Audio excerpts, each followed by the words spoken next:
വളരെ ഗൗരവതരമായിട്ട് നമ്മൾ കാണും. അത് ശരി, പരാമർശം മാറ്റാൻ വേണ്ടിയിട്ടാണ്, തങ്ങൾ ചെയ്ത കുറ്റം മാറ്റാനല്ല. അതാണ് പറഞ്ഞത്. ഇതിനകത്ത് കൃത്യമായി ദേവസ്വം ബോർഡ് ചെയ്ത കുറ്റം മറച്ചു പിടിക്കാനുള്ള ശ്രമമാണ് അവർ നടത്തിക്കൊണ്ടിരിക്കുന്നത്. അല്ല, നമ്മൾ മനസ്സിലാക്കേണ്ടത് 2025 ഈ തീരുമാനത്തിൽ സ്പെഷ്യൽ കമ്മീഷണറെ മാറ്റി നിർത്തിയിട്ടാണ് തീരുമാനിച്ചത്.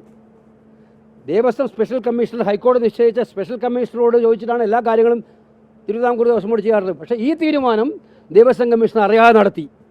അത് തന്നെ കോടതി വിധി പറയുന്നുണ്ട് കൃത്യമായിട്ട്. ആ നടത്തിയതിൽ നിന്ന് വ്യക്തമാണ് ഇത് പലരെയും രക്ഷിക്കാൻ വേണ്ടിയിട്ടാണ്. അതുകൊണ്ട് വിപുലമായ കോൺസ്പിറസി അന്വേഷിക്കണം.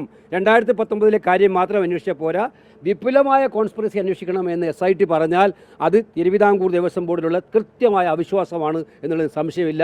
അവർക്ക് ഇനി ഒരു നിമിഷം പോലും തുടരാൻ അർഹതയുള്ളൂ. അതാണ് അതിനകത്ത് വന്നിരിക്കുന്നത്. അന്വേഷണത്തിൻ്റെ സ്കോപ്പ് ഹൈക്കോടതി വർദ്ധിപ്പിച്ചു, കോൺസ്പിറസി ആംഗിളിലോട്ട് കൊണ്ടുവന്നു.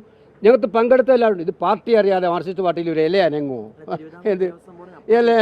ആരെങ്കിലും ഏതെങ്കിലും ഒരു ദേവസ്വം ബോർഡ് പ്രസിഡന്റ് വിചാരിച്ചാൽ അല്ലെങ്കിൽ മെമ്പർ വിചാരിച്ചാൽ CPM-നകത്ത് ഇതൊക്കെ നടക്കുമോ? അവരെ വിടുവോ? വെറുതെ വിടുവോ?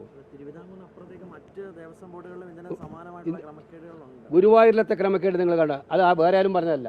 സർക്കാരിൻ്റെ ഓഡിറ്റ്, സ്റ്റേറ്റ് ഫിനാൻസ് ഡിപ്പാർട്ട്മെൻറ്റ് ഓഡിറ്റാണ് പറഞ്ഞിരിക്കുന്നത് 2023 അവിടെയും ഗുരുതരമായ ക്രമക്കേടുകളുണ്ട്.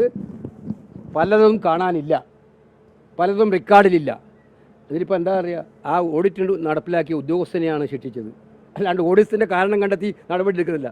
ഇത് എനിക്ക് വിചിത്രമായി തോന്നിയത് തിരുവിതാംകൂർ ഗുരുവായൂർ ദേവസ്വം ബോർഡിൻ്റെ മറുപടി അത് ഞങ്ങൾ റെക്ടിഫൈ ചെയ്തിട്ടുണ്ട്. റെക്ടിഫൈ ചെയ്തിട്ട് ഓഡിറ്റ് റിപ്പോർട്ട് കാണണ്ടേ? അപ്പോൾ ഇത് കൃത്യമാണ്.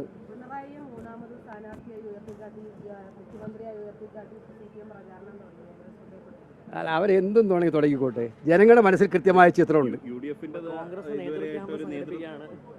UD കൃത്യമായിട്ട് അവരെ എന്ത് പ്രചരിപ്പിച്ചോട്ടെ, കേരളത്തിലെ ജനങ്ങളുടെ മുന്നിൽ കൃത്യമായ പിക്ചറുണ്ട്. അതവർ കൃത്യമായിട്ട് വരും. ഞാൻ കേരളത്തിലല്ലേ, ഞാൻ ആലപ്പുഴയിൽ നിന്നുള്ള ജനങ്ങൾ ജയിപ്പിച്ച MP അല്ലേ. കേരളത്തിൽ ഞാൻ സജീവമായിട്ടുണ്ടാവും.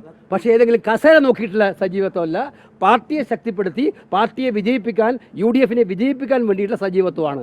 ഞാൻ കേരളത്തിൽ സജീവമായിട്ടുണ്ടാവുന്നത് മാർക്സിസ്റ്റ് പാർട്ടി അധികാരത്തിൽ താഴെ ഇറക്കാൻ വേണ്ടിയിട്ടാണ്. വീണ്ടും പറയുന്നു, ഏതെങ്കിലും കസേര നോക്കിയിട്ടല്ല ഞാൻ സജീവമാവുന്നു.